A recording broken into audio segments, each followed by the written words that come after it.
I got my codes here, right? Bing, bing, boom. Let me do that real quick here, too. And then this one here. 7 o'clock on the dot. On the drop top. Cruising the streets. Let's just verify that we're live. It looks like we are. Just double check one more time. Refresh the screen.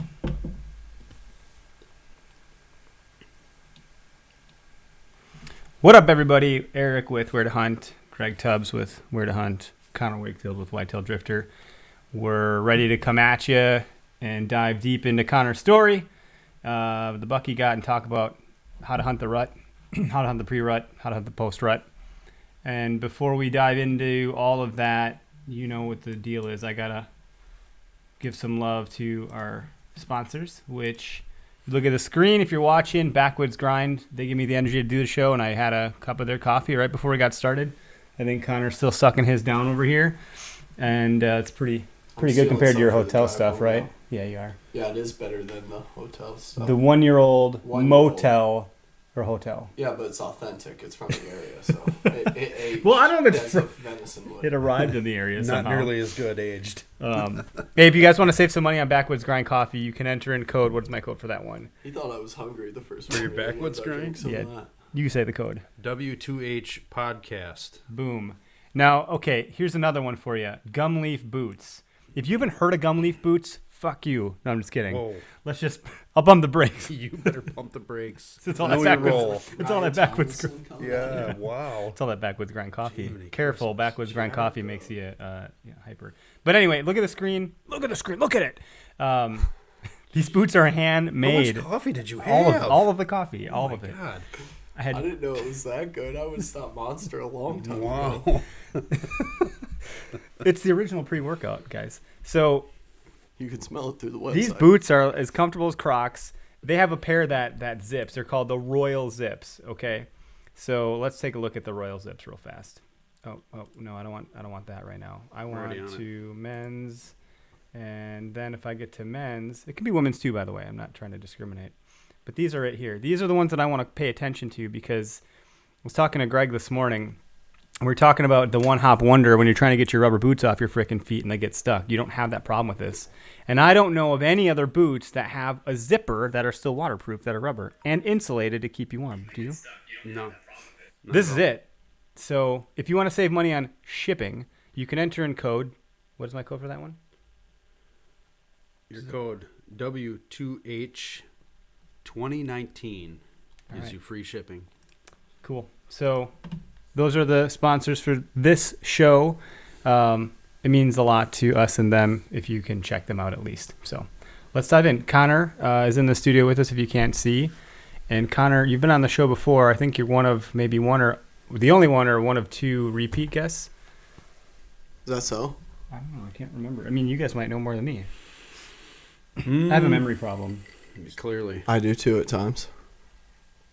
Not enough coffee. Mm-hmm. I forgot to check the wind of all hours of the day the first night I went into that parcel. Oops. I got up there and saw it shifting in the last hour and to the trail I was hunting and was like, whoops. It happens. Connor, introduce yourself to the audience. I know you're a repeat, but maybe some folks are just coming into you right now, so unpack who you are for me. Yeah, so I'm the Whitetail Drifter, Eastern Iowa, Team Hang and Bang. I'm a Lone Wolf Custom Gear, Whitetail Addiction TV guy, and then I'm also affiliated with Gator Outdoors, Ethics Archery, T&K Hunting Gear, and then Shop Venato. But I'm basically a bum from Eastern Iowa with way too much student loan debt, living at his parents', no money in his savings account. So not in a van chasing whitetails. We got to get you on a dating app, buddy, and this is gonna be a real selling point right here. Everything you're saying. Yep. The ladies are gonna love this. No, that's what I tell something about everybody. They're like, you need to kill bigger deer, and it's like, whoa, like guys that kill bigger deer have a girlfriend and they don't hunt that much. I'll tell you that right now. Like, I'm fine with killing, Pope and Young quality deer and hunting all the freaking time with no wife. So, so how did That's you? just facts. Before we get into the topic, like last time I had you on as a quote unquote new hunter. How did you? Kind of. We you covered sur- shed hunting. Yeah, we covered shedding, but we got into a little bit of who you were. Yeah. We did get a little bit of who he is, but I think what Eric's trying to ask you is what made you decide that all of a sudden, hey, I'm gonna go and bow hunt and I'm gonna go drift in the driftless and drift in Kentucky and hang out in Iowa and do all the stuff that I do. I was a bow fisherman for a while and then just realized that I didn't get anything out of it and started questioning like where meat came from and how it held its color so long on the shelf, like just stuff like that. And I was like, oh, maybe I'll bow hunt, to just keep up my archery. And I had a great encounter in 2016 that just took apart my soul. And sorry to my ex-girlfriend because she didn't know at the time that I was going down a deep wormhole and, it would eventually probably ruin us. But yeah, from there, I told myself when I couldn't figure out the balance and that didn't work out, that I'd give my life to the outdoors. And ever since, I don't know, when I lived up there in Illinois, I'd go down and hunt my buddy's place in Indiana. So like that kind of gave me the out-of-state bug. And then just to make archery seasons longer, I got the taste of a Kentucky tag last year and was hunting like September 3rd through the 8th at Whitetail Heaven. And I was like, boy, it's fun. Like, because I hunt turkeys till the end of May too. And it's like, okay, so now I only have like 3 months off of hunting season. Like that's awesome. So I continued to go out of state and I was like, well, what's the next best one? Well, Wisconsin's the greatest one in my opinion, because you can go for your first year as a first time buyer program for $80. You get a license, a buck, a doe tag, and whatever county you pick, whether private or public land, they give you X amount of doe tags just because of large population numbers. So that's a great opportunity on top of having almost, 10 million acres of public land. Like there's just a lot of the state. It's like 10% or whatever. And I don't know, like I look up to Sam Sohold a lot, and I was one of the kids that didn't really understand public lands existed and hated living in Iowa as a kid, and like just didn't take the recreation of Iowa seriously to enjoy Iowa for what it is, and come full circle, and it's like I've been living life wrong. So here I am. Really active with backcountry hunters and anglers too. Yeah, I was fortunate to reach out to them in turkey season for a situation I had and look for their help with an access and actually a target shooting program in a parking lot that potentially ruined a turkey hunt for me. So I reached out to them and worked with Frank Lake directly, and then just wanted to know more about it. I heard about it from Ranella, and I liked the story. I liked the idea. So I met with Frank one day, and I think it was Iowa City. We had pizza with him and his wife, and he told me about it, or his fiance at the time. And I was like, okay. Well, he's like, I want you in on this board meeting coming Tuesday. So I'm sitting in on the board meeting, not saying anything, just listening, because I don't know. Like it's not political, but the structure is like not something I'm used to at all. Like I'm pretty freelance, and I just listened. And then at the end, he was like, I want to make a motion to bring Connor on as a social media content producer. And I just got grilled with questions, and like they were asking them and just rewording them, and I would like not catch it until I was halfway through my answer, and so I just finished.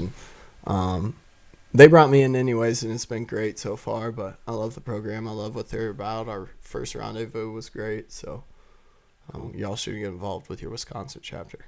Yeah, I know I'm a member, but the involvement's been limited. They serve beer at the Pint Night. I go to that. Mm-hmm. But, yeah, I've been to one Pint Night. I'd love to be more involved if I could make more time, and that may be a possibility here in the near future. Yeah. Well, okay, so topic, right? It's pre-rut-ish. You've had some success. Why don't we hey Accessible Hunter, how you guys doing? Why don't we hear your story, man? I was out there with you on Sunday. Yeah, Sunday I kind of made you feel guilty. Yeah, you and my wife both. About not coming out before daylight and a great time of year to hunt. He's the okayest hunter for a reason. Yeah, right? they said the same thing. She was I think he he really believes in living the up to lull name. still, don't you? You don't hunt mornings in October, do you? I don't hunt mornings on properties I haven't been to because I don't know where the fuck I'm going. But I don't believe in the law, mainly because I just don't believe in excuses. No, I get it. I was getting You know, crap. you fucker. But yeah, you met me out there and we dove in there early and made a little too much noise probably, but I made a little too much noise. well, we had a large element change that because I didn't hunt that piece that night, I didn't know. Excuse me. Happened. And when we got walked in by gentlemen around 11 a.m. in the morning that day, which was when the woods like really felt like it was coming alive. It was a heavy fog morning with a low wind, and like squirrels weren't even running. And when I don't hear a squirrel running, I don't really think anything's running. So we were just holding tight, and then blue jays started going nuts in the cedar bedding area, and out walked blue jeans. And at first we weren't going to call them out because they weren't coming our way, and then they were. I didn't want them to see the scrape because it's a dang big scrape, and I thought a pretty hot scrape at the time. But they started coming at the ridge, and I whistled at them, waved at them, like notified them that I wanted them to wait around so we could talk to them. And through talking with him, I learned that what he thought was standing corn all week and, you know, was picked in the middle of the week, I confirmed was picked that day before, because when I didn't come back in and hunt, I didn't see that they were in the field picking that corn, which again would have possibly changed the bedding, especially with the wind change. Sure. So it made sense we didn't see any deer that morning to me. Yep. And then, you departed earlier. I'm glad you don't think I'm a bad omen. No. Anthony Heller might disagree with that. Do you? Does he? No, I don't know. I'll have to hear more about that hunt. But sure it's on learning YouTube. that you had to leave when you left, like I would have really rode it out with you, because like I said, the squirrels were just starting to like get down and run, and the birds were just waking up, and you know, like we weren't hearing waterfowl hunters shoot out of the sloughs and whatnot until almost 10 o'clock. Yeah. And it's like, okay, so birds aren't really flying either. It's like No, nothing's moving, and I wish we would have stayed though, dude. But you took off, and I dove up into a piece. We did try to dissect one other property real quick too. We did. But that was short lived. I mean, Yeah, the whole time I've been to this area, I've always drove past this piece and this bottom piece because I don't know, it just doesn't look right. But then that day, I was like, you know, if I've drove past it every time and I've never seen anyone in here, because I'm actually up here quite a bit for an Iowa kid. Maybe no one does go in there, and I don't think people really do. The water's just too high right now to hold the deer, because I saw deer in the ditch that night. It's like, so they go and use it, but they're not using it like they should. So I think if it dries up, it could turn into an overlooked spot. If there's just a couple of high spots in there, they'll use it. Well, sure, but not. We checked, you know, one big finger crossing and Sure. didn't find sign on it, and maybe we should have checked another one. But I said at that point that I didn't find at that point in the day. I didn't find the freshest sign. I said, you know, this is a little too much sweat equity for, you know, diving into a new piece with this high of water, and like a lot of the land once we get down flat, in there too. not being, you know, huntable. Yeah. I said let's go. yeah. So, and then turned out you had to head home. Yeah, I did the math on it. I realized if I would have gone back out, we would have got set up by maybe 4 o'clock or something like that, and then I would have hunted till last light. Then I wouldn't have been out of the woods till 7:30, 8 o'clock. Then I would have been home till 10. I would have missed the whole day of my family. So I was like, well, I'm gonna go home, you know. And it ended up working out my favor because we took our daughter and our son for a walk in the playground. Trick-or-treating. So trick-or-treating the night before. Yeah. Okay. So it was good, man. It was enough for me. And by the way, like, if anybody ever hangs out with Connor, have him cook you a meal, because I've been cooking. you on the seared that campfire. venison perfectly. Thank you, dude. That was one of my better ones. I don't know. You were touching the meat, doing stuff. I don't know what the hell what was going on upstairs, but whatever you were doing and calculating was working. You don't do the finger test? I don't know. I just time it, like shit, because I can't trust myself. I'm too impatient. You see how impatient I am? Yeah. Like Finger test that sucker. I'm like, a minute goes by and I think like 20 has gone by. I'm testing So I the panic. firmness of the meat with my finger, and I'm understanding that meat's going to be cooking hot at that moment, and when I pull it, it's still going to cook for 2 to 5 minutes, whatever, depending on what area it goes into. So yeah. You burn your hand when you pull that skillet out? No, I didn't that All time. right. Maybe the night before I might have. But yeah, you know, you got to let it rest and it cooks a little more. So I pull my meat pretty early, especially in camping like this. I probably cook it more medium rare the first night because I plan on heating it up the next day if I don't finish it, so then it's still medium. But yeah, good. Mike Webb from the BHA showed me the value of a cast iron skillet at the Rendezvous. Really? Yeah. Did he do a cook there too, or Yeah, what? he was doing cast a iron valuable skillet thing. demos and stuff Wow. like that. And we did stuff like I talked about public land whitetail hunting. Someone talked about like a 10-day trout fishing backpack trip and what it takes to like pack a pack in like that. So it was a good time. That's pretty cool. You said you cook off an iron? We have an iron skillet in this house. Yeah, I do. Quite regularly. How do you in clean fact. those things? What are you supposed to do? You're supposed to season them? Well, Vinegar, I I mean, think. there's a couple different something like ways. that. Couple different ways you could do it. I mean, I know guys will use sea salt. Okay. They'll use sea salt, rub it around there. That'll help etch a lot of the stuff off. The I'll heavy be honest, I deposits. really don't clean mine. Yeah. We I do. might throw it upside down over the fire for like 10 Some minutes shit before burn I off cook of it. on it, just to like burn off any bacteria that might be on it. Yeah, But yeah, I pretty much try and leave the flavor that's in why the it pan. tasted so good. All the flavors, Oh, all the so meals. good, man. You had a cheeseburger, a chicken breast, and who knows what else along with that venison. No Might shit. even be a potato in there.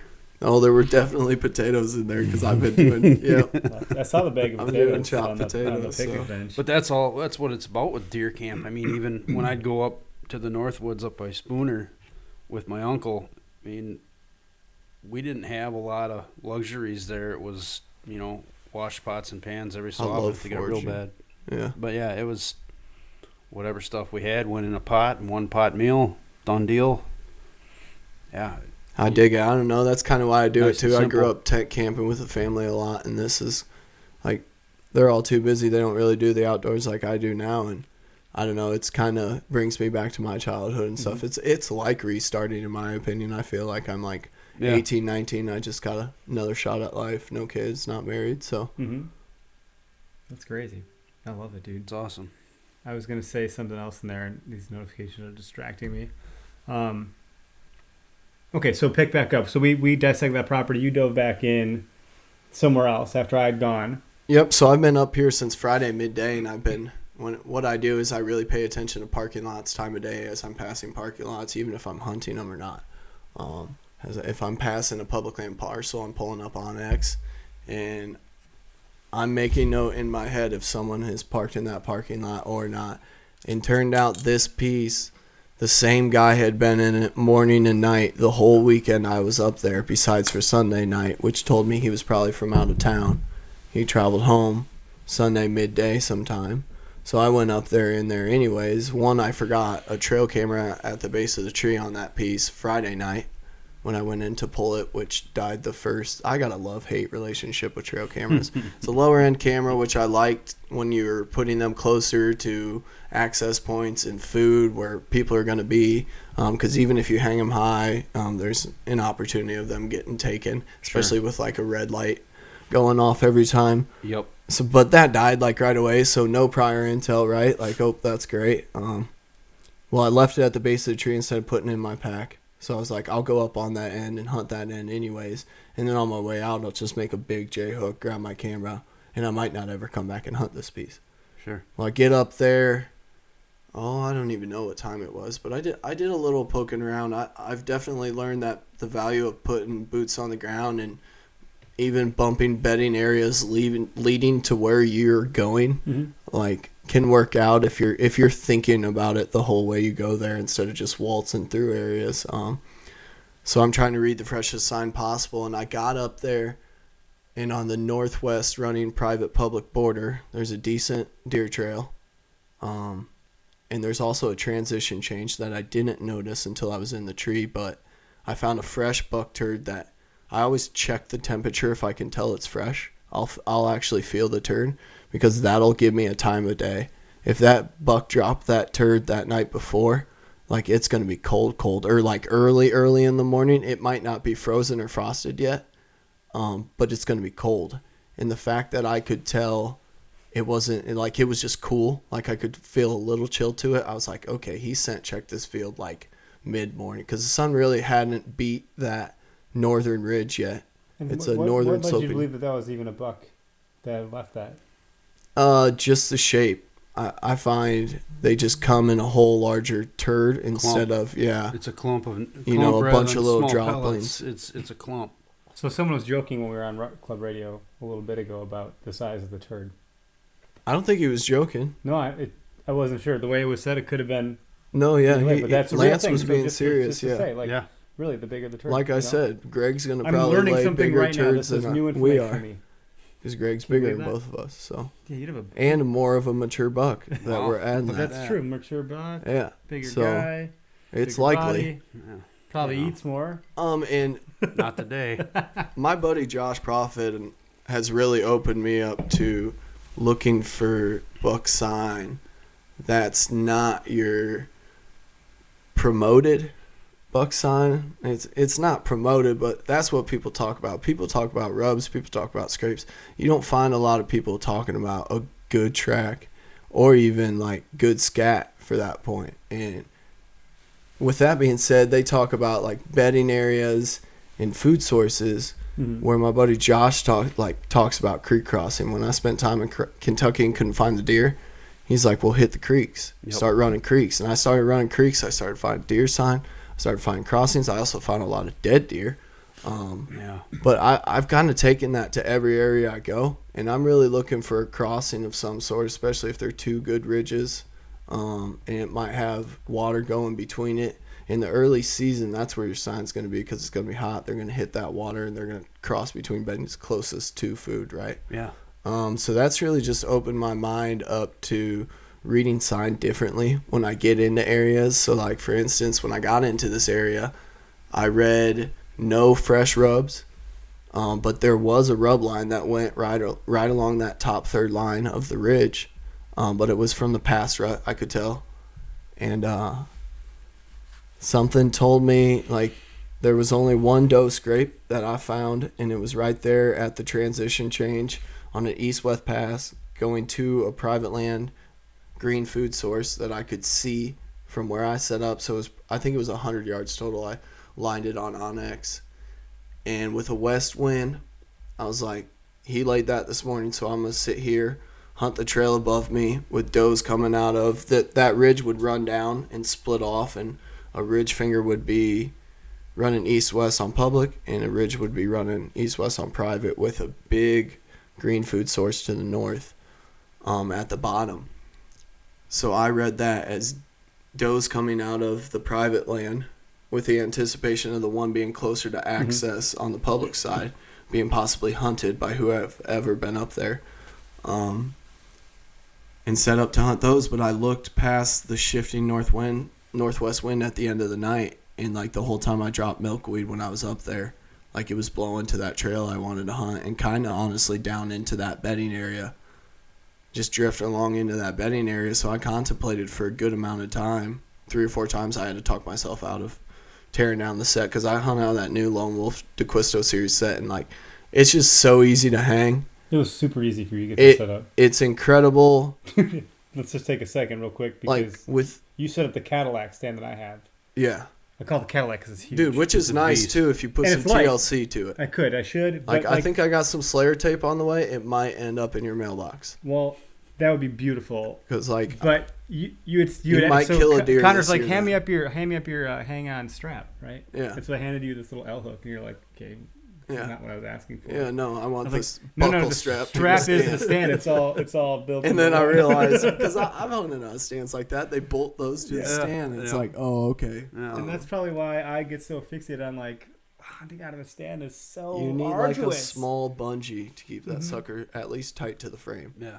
So the DeQuisto series. But it worked out, yeah. And I don't know. So at that point, and like now, like, being closer to a different caliber of hunter than I am, like just some bigger buck killers, like I thought you were saying different caliber is like me, and I'm way lower. That too, though. That too. I just understand like that they get down and move to reset themselves up. But I didn't panic, and I ran out of time kind of, so I was kind of kicking myself sitting there, pop up on X and looking at the aerial, and it turns out the north running fence that drops down to the fence line actually is a hard transition change too, which I was looking through all night, but like never understood the deer movement because of it. Okay. And I said, well, crap, with that turd, with the wind, I said, maybe one will come dumping up off that lower field and pop up on this ridge to scent check that small plot and maybe look for deer coming across, you know. And sure enough, it came to last light like 6:15ish. And I saw movement come up off that transition up onto my bench and big old grunt like I'd never heard. And I was like, oh, time to go. So I turn, grab my camera, turn, grab my bow, and I'm set and I'm waiting and I'm looking. And I didn't see a deer. And I heard a small shuffle in between my two turns. And I was like, okay, did he bump a doe up here I didn't see? And she dropped back down off the ridge. Because I did have ground scent down in that area. Mm-hmm. And I was like, maybe he's just gone. So three minutes goes by. I turn, I hang up the bow, and I turn back, and he starts walking. I'm like, crap, he's been there the whole time. Yeah. So I turn, pick back up my bow, and he takes 5 steps, stops, and he looks, and I'm like, what's he doing? Like, does he see another deer? So I'm looking down the open flat. I'm in like a mature hardwood flat. And he takes 3 more steps, stop, and I was like, he doesn't see a deer. I don't see a deer. Maybe he sees a deer. And I'm like, this is the first time I've seen a big buck do big buck things. But in my mind now, it's like with like how they bed, like he was standing backwards to that field to his west, scent checking it over his back, and then looking across this open bench flat, mature hardwoods. Because like it's one of those during the daytime you could probably shoot 50, 60 yards like through some lanes off there. Sure. Like there's just not an underbrush at all. And he walked again through my 40-yard window, and I came to full draw on him and mapped him, and he just wouldn't stop. It was kind of breezy up there that night, but I've learned through, especially wounding that buck like last week, the weekend before in Iowa, that like I'll have better chances at those deer and more chances at those deer. I guess I haven't had another chance at that deer, so I can't say that exactly, but if I don't, you know, put an arrow through him in a bad spot, I've got a lot better chance of seeing that deer again and possibly killing that deer. So I didn't force a shot or anything. It's one of the first times I've ever had self-control at that point because I was so cranked up, just ready to go. And I let down, and just soon after I let down, I watched him run off after a deer up on that kind of ridge that I would hunt the next morning, and it chased it back onto the private side, and I'm like, okay. So right away I pull up my OnX, and I'm like, what's the wind tomorrow? Looking at the wind, north wind, perfect. So then I watched another young buck pop up on that ridge and follow that old rub line. And I was like, okay, they're running this right now. I was like, the sign might not be laid down, but they're running it. So I told myself, this is the first time I've ever left that Lone Wolf custom stand in the timber, but I was like, pull 3 sticks. I was like, and leave your camera base, pull your camera arm, pull your camera. Pack in light. Yeah, and silent. get the hell out of here. Mm-hmm. Like, don't sweat yourself up in the morning, because I'm not really a scent control guy. Like, I stand over the fire in my camo. I freaking cook and wipe my hands off in my camo all the time. And I was like, just be smart about this. You know there's a good deer in here now.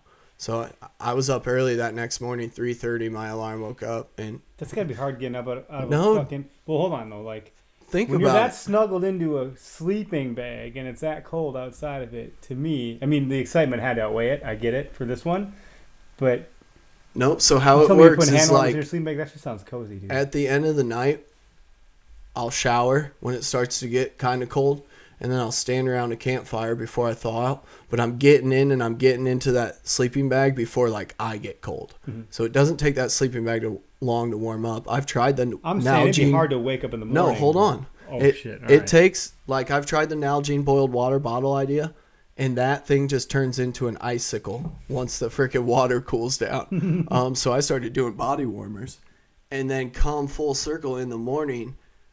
You just reach this time where you've slept enough, and it's really because like it gets colder all the way into 3 or 4 a.m. and around 3 or 4 a.m. it's bitter cold, and I pop up because I'm cold. Like I don't know what it is, but something's done that I can feel the air that's cold, and I pop right up every time. The secret to me is like kind of thawing out, but not thawing all the way out before you walk in the woods, because I dive pretty deep. So if I have a short walk, I might like warm you up didn't in fuck the around when car. we were walking in. You were moving. I could tell You you said were you really... said you. No, it's good. But you said I wanted to wanna get turn too around slowed and up. slow down, but I was No, like, you're good, no. man. I can handle Yeah. that shit. But you had said like we're gonna go quick, and then once we get to a certain spot, we're gonna go slow. So that's interesting. I like to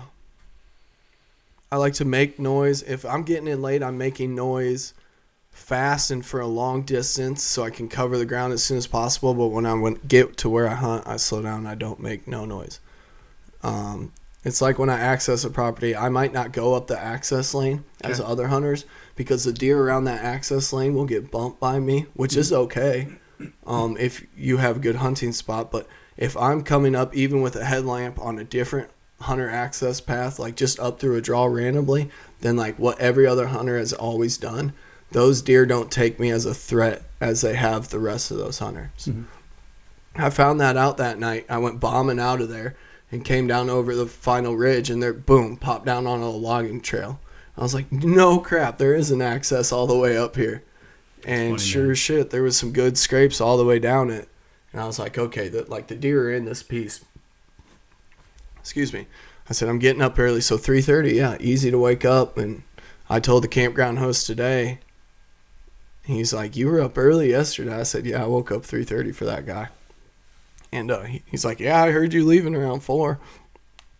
But I was in the parking lot by 4 and up to my tree stand by 5:15, tore it down. You went up, tore it down, yep. And then set up 3 sticks. Yeah, okay. Tore down the stand, tore down the camera arm, tore down the sticks, moved. And you got the west. Assassin Reach, right? Which is. Yep, I'm running the Assassin Reach. You and it's Anthony just Heller both have that. Compact, mobile, lightweight camera. I need to get one. It's insane. My Franken arm is a pile of junk. I freaking love that. I found all the problems with it Sunday morning. It's ugly. I don't know. It's made the learning curve a breeze for me. I'll say that. Cool. And so tore down and moved and adjusted slightly for a northwest wind to where, because like I said, there's that draw between private and public. Mm-hmm. So if I had a northwest wind and I found it was like 7-ish mile per hour, so up on a hilltop, it's gonna blow pretty good. So I thought my wind would blow over the small knob at the top of the ridge, where I found the deer sign skirting around, and like would just blow straight over deer if they came up off that private land. Mm-hmm. Especially with thermals kicking in the morning and stuff. I was like, just with air temperature, with these big slopes up there. That's something I learned with morel hunting too, is like morels usually pop in like a dense area where I'm from and like together in clusters, but up here in the driftless region, those suckers pop everywhere because with these hills, the temperature changes like at every elevation up that slope. So like you literally have to walk up and down, up and down. So like I really think you can cheat thermals at the, tops, especially in the morning when it's picking up. Without water, just because in those draws the temperature changes are that large. So I set up on a doe trail that would allow me to shoot that crest of that ridge. Set up, and I'm cozy well before 6 a.m. And 6:30 rolls around, and I pick up the horns, and I bang them together for a good 20 seconds. Sunday too. Yep, really trying to fight, because I knew there was a buck in there. So I'm trying to coax that guy up on his feet out of his bed, and because I'm pretty close to him. I'm near the border. I'm near that private ridge. I know he can hear me. I always wait for the wind to die too, so like it can really get out there. That's why I rattle instead of just grunting to start. Nothing. Hang the horns up, grunt twice, and just sit and wait. And I was running B-roll with my GoPro around 7:30, and happened to just get done ranging that crest of that ridge. He would come up and just had a great 40-yard shooting window, and I sat down, put my rangefinder in the TNK pouch, and looked back to my left, and there was movement coming up the crest of the ridge. And usually, like, since I'm a newer hunter, did you see him first? No, I saw him first. I get excited and I just pick up the bow and I go right in to shoot, and I put my hand on my bow and made sure to like tell myself to look back at that deer and confirm, because I've had some ground shrinkage and like there's nothing wrong with shooting smaller deer, but I just really wanted to climb that next ladder with my next deer I took wherever it was. And I confirmed when I looked back, good G2s, good G3s, and I was like, look, that's enough. I don't care if he's 8 or 10. At this point I'm shooting him, and it just worked perfect. He wasn't spending time that morning. I don't know if he was going and checking scrapes or what he was doing, or if I really did coax him out, but he was kind of down in the nose almost all the way down position, about halfway, and he walked right into my window, and I was at full draw, and it just so happens I hit record, but I didn't press record, so my camera didn't start rolling, but I still had the GoPro going, so I think I have the shot. But I stopped him and he looked my way, and I put one basically through his shoulder, which he turned out to be quartering to me more than I saw the deer. Like those slight steps like that, you really, at 40 yards, it's really hard to read. But I just didn't anticipate that, but it bailed me out. Or do you have? I run the HHA Tetra single pin. Did you have that adjustment already kind of scoped out? I had it scoped out. Or what did you do there? So yeah, people say they have some problem. Yep. And this is where it comes down to knowing your equipment. People say they have mess ups, and I know I will too. Mm-hmm. But with that HHA, if you do your diligence and you get in the stand, you range those trees. Yes. And like already, you have to remember because I watched him chase that deer back on that ridge. I'm hunting him coming out of that ridge, so I'm ready. So when I saw him at 55-ish yards coming up that trail and moving, and not walking and stepping, because I might have taken some time to look for a better lane if he was moving slow. Mm-hmm. But he was moving, so right away in my mind I'm roll to 40. Because he's coming to that window first. So I rolled the 40 and I'm clipped on. My camera's where it needs to be. 40's a good shot, man. Is that what you took him at? Yep. That's far in the woods. I put around. There wasn't a lot of underbrush. It's far, but it's in a big mature flat. And right now in Wisconsin, when you get winds and you get colder weather, the leaves are off. I went back up there today after the snow. There is no leaves. It looks like late season on ridge tops here. So it's very, very open. I had no interference with my rangefinder, no interference with my arrow. And I had thought at the time, I watched my fletchings disappear behind his shoulder, watched my knock disappear behind his shoulder, and pretty much considered him done. Because I really told myself I needed to focus at this point after wounding the one last week, and I just didn't want to go through that nightmare. And it felt good. I watched him run off, and he's running like a bat out of hell. He J-hooks, and he goes back to where he came from. And then I heard, I watch him for 100 yards, and by then I'm turning the camera, and I'm giving my reaction to the camera, which I've learned I messed that up on, kind of, instead of paying better attention, because I already have the GoPro on me, but I don't need my actual handy cam turned in on me at this time. Mm-hmm. I need to be following that deer better. But I swore to myself after the last one, because I didn't move my camera, which hurt me tracking that deer, that I would have that camera on that deer and make the best attempt I could to film the shot. Because when you solo hunt like a guy like me, there's no one to bounce that back on. There's no one that's going to come and just be there all of a sudden in Wisconsin to be oh, hey, okay, this is how it might have went down. I got some great people I can call out to. I'm very fortunate.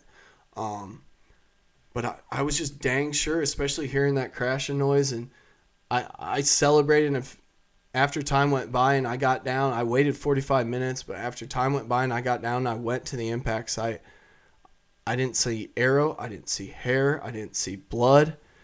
And I was like, this can't be true.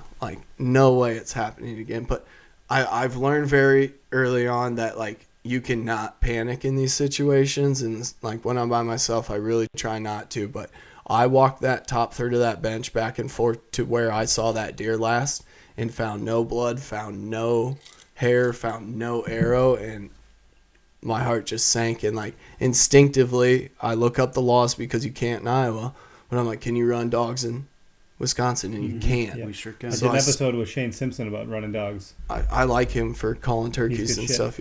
Yeah, he taught me a lot about turkey hunting, actually. And what's his dog's name again? Do you remember? Callie, ain't it? Callie, yeah. Callie Chronicles. And where am I? You were just about to lose your shit. And all by myself. So I'm calling dog trackers from this ridgetop way on this piece of public, and not getting answers.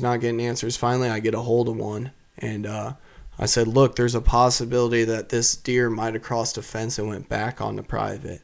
And they explained to me that they wouldn't even come out without having permission with that possibility. So they said, why don't you go ahead and pack out of there and work on getting a hold of that landowner and getting access. So I tear the set down. I start walking out. I'm talking to everybody on my way out, so I kind of got fumbled around and walked out the wrong ridge, had to walk back. Shit. Just took longer than it was supposed to, and the tracker calls me back, and I'm only just now at my car. And I was like, sorry, I got kind of stumbled around. There's a bunch of ridges tied together up there, blah, blah, blah. She's like, okay, well, just call me back if you hear something. So I get over there, and, like, I'm expecting no one to be there because now it's a Monday. Mm-hmm. It's Monday morning, and it's not quite November yet, but it's good hunting in my opinion. And thankfully, when I come up over the hill, there's a truck there. The guy's pumping out the well or pumping. I don't know what he's doing. There's a service truck there of some sort. And there's someone standing outside painting a gun bench. I'm like, okay, I'm at least in the chips now. Like, I got a chance. I get down there. I pull slightly in the driveway and walk up and talk to the guy. And I said, is Fred around? I said, are you Fred? And he goes, no, I'm not. And he goes, or I said, well, is he around? Is he going to be around today? And he goes, well, it's actually blah, blah, blah. And he's not here yet, but he'll be here in a little bit. What can I help you with? And I explained the situation, blah, blah, blah, blah, blah, blah. And I was like, I want to bring a dog in. It's my best deer to date. And I'm very respectful, trying to be as nice as possible. And he said right away, he said, I'll tell you right now, you ain't bringing no effing dog on this property. Oh, shit. And I was like, well, I ain't getting on this property then either with that response. And he goes, but you're lucky if you give me some time when I finish up painting this bench, I'll call my brother. And I was like, if he approves because he owns the land, we can go up there on the UTV. You can show me how it went down. And if I can find blood going onto our property, we'll search my property. Because I'll tell you right now, we're hunting right now. We deal with a lot of, trespassers, people just disrespectful. They just only own the farm a handful of years. Yeah, so you've already walked into a bee's nest where they're already pretty pissed off because of everybody trespassing. Yeah, they just on haven't property. had good experiences. And I really felt like I was the first person that ever came to him. He explained to me on the way up, like people have come to him like I have, to get up there on top of, just to like read the sign and see what's going on up there. Yeah. Which I can see, like, because like some out of town people will do whatever it takes, you know what I mean? So I completely understand their like kind of stubbornness. Yeah. I just happen to show up at the right time, like using on X and stuff like that. I just knew, you have to act fast in those situations, I think. Especially, if I let that roll into the open afternoon, they could have been headed to the woods. They wouldn't have been at the house. Right. So I got down there 11 o'clock-ish, and he called his brother, and he said, this will probably never happen to you again in your life, but I'll take you up there on the UTV, and you can show me how it went down. And if I find blood, we'll pursue. And I said, I wanted to bring a dog, but that's what I have to work with at the time. Yep, So you we take what roll you're with given. it. We go up there, and we go up the draw that's straight in the direction where I lost sight of him running. Like if he did go up and over the ridge on private and down through the draw to die, because when a deer's hurt, it likes to go downhill, right? Well, we come up that draw and we don't find the deer, which makes me feel good. Because I really think I killed this deer. I'm super confident. Still to this point, I'm not sick. I know this deer's dead somewhere. And we go up that ridge and come over the ridge. And he said, okay, you take the lead. Walk me to your tree stand. And I walked him to the tree I was in and showed him the markings from my sticks because my tree stand's not there anymore. And he goes, I was going to set up. And he goes, you walked all the way the heck up in here this morning? I said, yeah. And he goes, and I start to say I was up early, and he said, you must have been up early. So, like, he knows what it takes. They hunt the public, too. And I show him how it went down, and he goes, where was he standing? How was he acting? And he takes 3 steps following the deer's projected path and finds my half-broken-off arrow. And I get excited, and he's like, wait, calm down.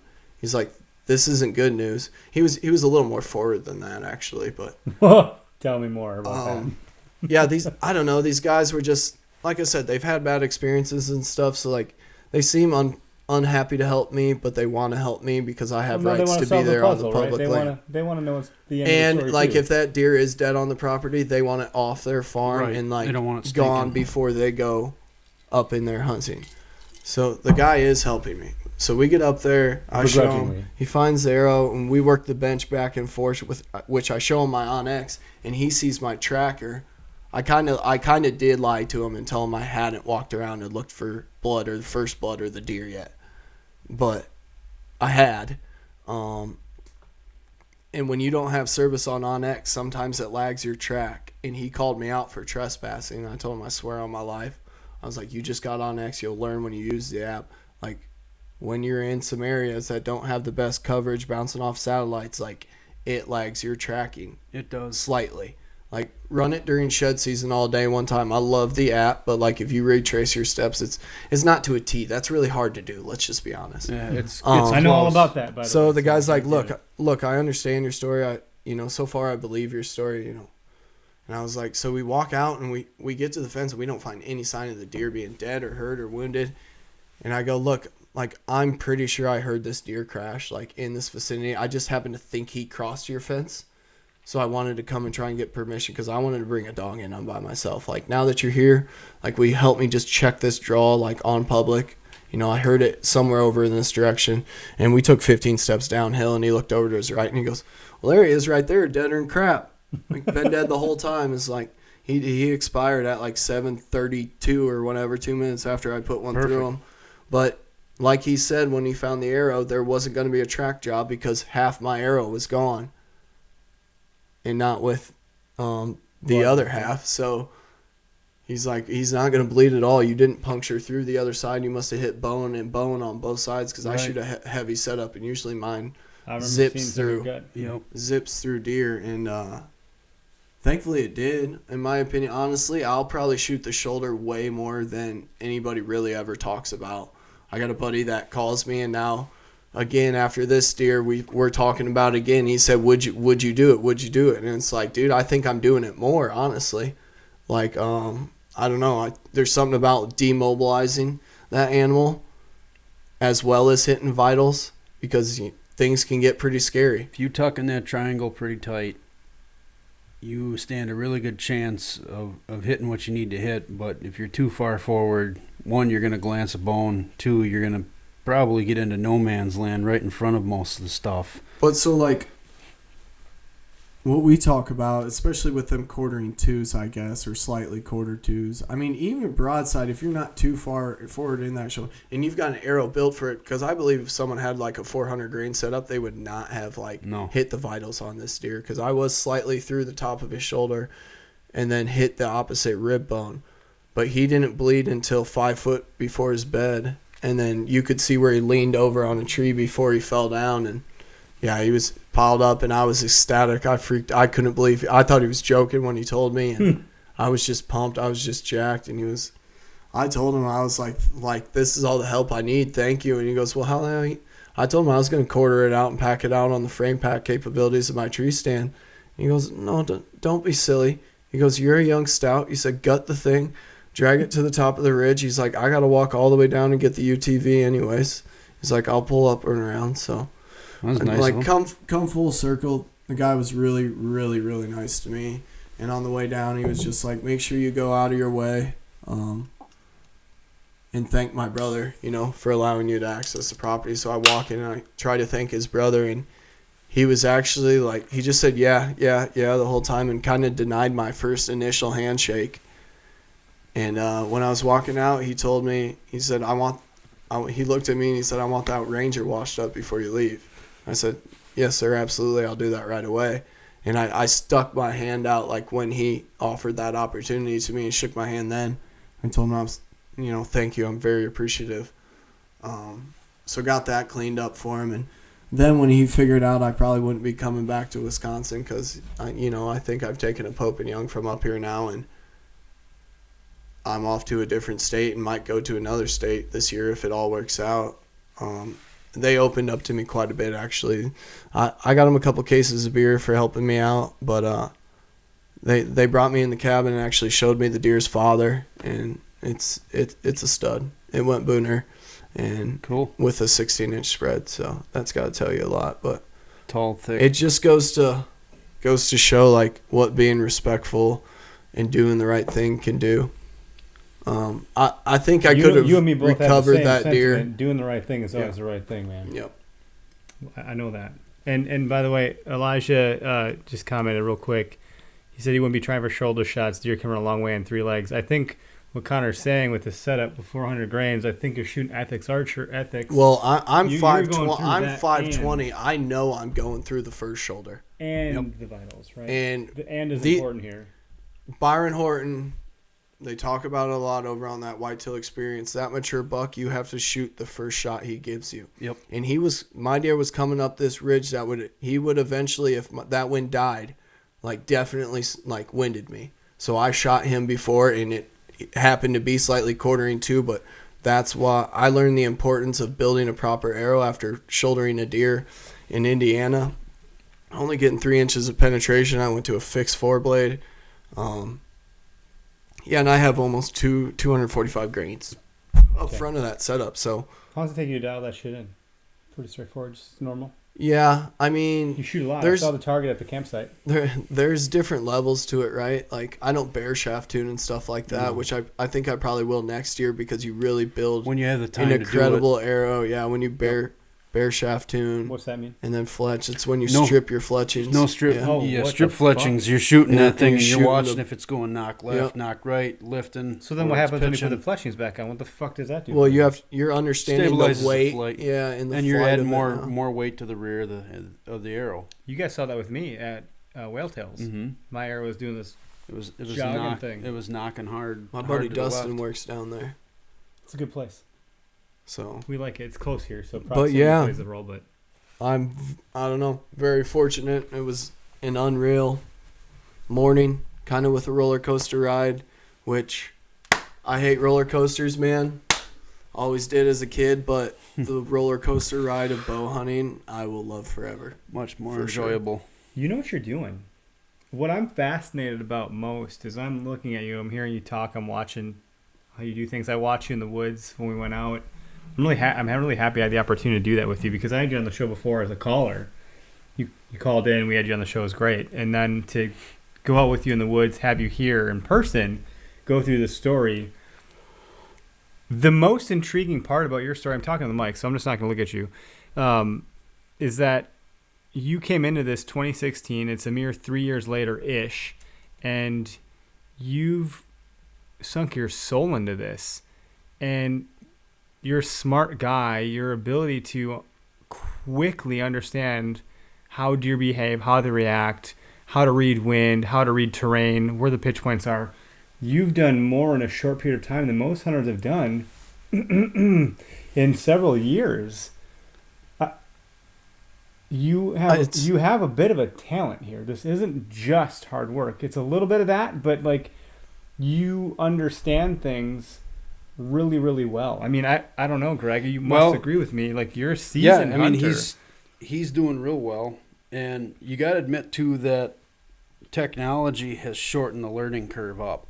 Yep, I mean, I'm a podcast hunter for sure. You can podcast. You can you can watch YouTube videos where, let's be honest, when you and I were growing up, YouTube wasn't a thought. You know, podcasting, what's that? So you have a lot of information right at your fingertips because we're in the age of technology. I don't think talent really has anything to do with it, to be honest. I think it's time. I've sacrificed a lot of stuff. So like I said, I don't fall into the societal pressure where I shouldn't be living at my folks as a 29-year-old because I have bigger important things to fix than dealing with, the thoughts of living as an own, because I feel like I should be somewhere. And so like it's moving home, it's taking time off, it's neglecting student loan debt and having poor credit. Like I don't have any money in the savings, but I think when you have the time like I have, and when I first learned about quartering winds from Clark Cummings, like that's when I really started understanding deer and seeing way more deer. So now I'm the guy that goes out and tries to cover every part of every piece right away and take in its sign. And then, because when I go in there or when I'm in there hunting, I cheat like winds hard, like really hard. Like with thermals and stuff, I'll give them, if they're going to come above me, I'll give them a southwest wind in the morning if it's going to be light, because it's not going to, if they're up on the ridge of me, it's not going to be blowing directly down to them. That thermal is going to kick and work, or vice versa, below you if, in the morning. If you have a north wind, that deer could still go below you. So this is the stuff I'm talking about. This is the level of understanding that you've gained in a short amount of time that other people are like. I've just tested. You know what I'm saying? Well, this is a big deal. Like, you need to give yourself some credit here. Yeah. Thank you. I don't think I'm anything special at all. I don't think you're anything special have either. the time. A big fucking ego over here. I'm not trying to, but I just have the time and I love it. My job probably hates me because I didn't show up to the first half of the day on Friday. I was supposed to show up to, but I don't know. I got bow hunting has allowed me to progress personally in life more than just in bow hunting. That I find it important. I have some things working in the background where I'm trying to go away from the pressure of a 9-to-5 income and just live kind of off the map, low key, low grid. I have student loan debt. Yes, it'd be nice to make those payments, but when it comes down to it, I've got a cell phone bill and a car payment. So I think I could live for pretty cheap and do some great things for conservation and taking care of public lands. Absolutely, man. Is this your most memorable hunt to date, do you think? Yes, by far. I'd ask the question, what's your most memorable hunt, but we just heard it. It's already summed up. Yeah, it was a heck of a hunt. I don't know. I want to thank everyone that's involved and everyone that's believed in me thus far. A big shout out to Kurt Geyer and the Working Class Bow Hunter. They believed in me very early on and kind of helped progress me and find where I feel like I should have been all along. It's cool, man. So we're happy to have you. Yeah, thanks for having me on, guys. It was great thanks for making the trek come on over. I just feel good hearing your. It could be the booze. That too. I think it's just the tacos. The positivity. Yeah, that's why I keep kind of belching. It's the You're tacos. saying, man, the tacos were so belching. good, The though. smell in the room right now is meat. Yeah, you've got a lovely home, and you two are both great guys. So, Greg, it was a pleasure to meet you for the first time. No callers. Does anybody want? So real quick, we'll open up. We'll take a couple minutes. So I'll just give you guys a couple of seconds here. If anybody has some questions for Connor, the phone number's on the screen. Go ahead and give us a jingle real quick. I'll hang out for a couple minutes here. Other than that, if I don't see a call come through, I'll end the show. But huge shout out to Connor for coming this way. He took a trek to be here.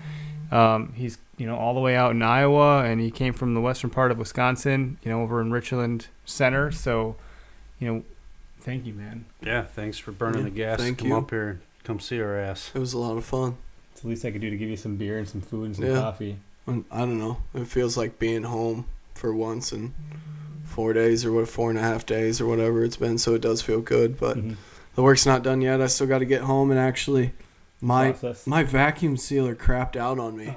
Oh, man. So I had no way to package him. So he's just layered in my cooler, separated by a vacuum seal roll. Get them home, get them all packaged up. If you're waiting for for results, make sure you mark those packages. Yeah, I'm gonna mark the packages, but at this point it's pretty cold. I think the meat's gonna be just. It'll be fine. okay. So it's probably gonna sit till tomorrow night, to be honest. If you got it on ice and that cooler doesn't get opened, you'll be fine. I think even without it, honestly, with the cold temps, to be honest, it's highs of 40s. I don't know. That's why I love venison too. It's just a durable meat. I don't know. It's kind of like aging it right now. Yep. I hate to do it this way, but I didn't really anticipate that or prepare for that, which I thought about it numerous times last year. I've got paper and saran wrap packaging that I did before I had a vacuum sealer, and I need to throw that in the Subaru the Drifter motel next time I take off. So we hunted the driftless area. What do we want to call this episode? Drifting in the driftless with the drifter. Yeah. Yeah. That sounds about right. Give me a thumbs up if that's what you like. So That's how it goes. cool, guys. Hey, we're gonna end the show. This will be up in podcast land tonight. My job here is to produce this thing. So stand by. We're gonna take this thing offline, and then I think this will be up by midnight or something. So have a good night, everybody. Thanks for tuning in. Good night.